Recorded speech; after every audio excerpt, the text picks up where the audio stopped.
Fishing boats are a part of the quintessential landscape of New England, and the industry is a livelihood for thousands, but that may change in the coming years. Joshua Carloni, who leads the lobster monitoring program for New Hampshire Fish and Game, researches lobster migration. We don't want to see what happened in southern New England happen in the Gulf of Maine. If you act proactively, you could mitigate some of that. In the mid-1990s, lobster populations were booming off the southern New England coastline.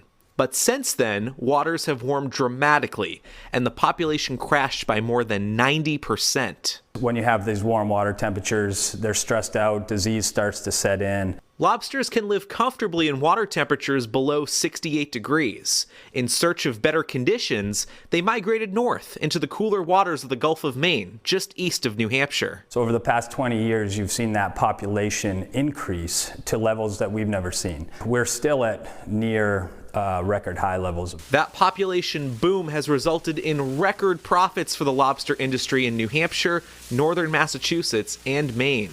Despite the success, New Hampshire's waters have not been immune to rapid warming. The Gulf of Maine Research Institute released a report in 2015 stating the Gulf of Maine is warming faster than 99% of the world's oceans. Data shows average summer water temperatures above 60 degrees have become much more frequent in just the past decade. Everything's so temperature related that these changes are causing,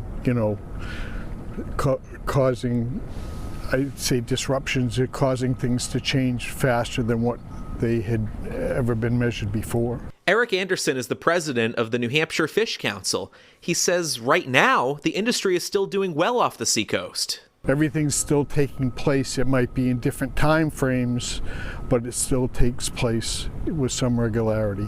Some scientists point to a warmer climate extending the lobstering season well into the winter months. Others say a warmer climate will change the distribution of lobster fishing. Carloni says his team is finding that warmer conditions near the coast are pushing lobster populations offshore into deeper, colder waters. There's evidence that as lobsters may move further offshore, as the climate continues to change, that could affect the number of baby lobsters essentially settling in these kind of historical near-shore nursery grounds. Fewer baby lobsters that mature close to shore could cause lobster crews in New Hampshire to travel farther offshore than ever before to catch more mature lobsters. That could come with increased cost to the industry, such as more money spent on gas, vessel maintenance, equipment, and crew members. Those costs could eventually get passed on to consumers.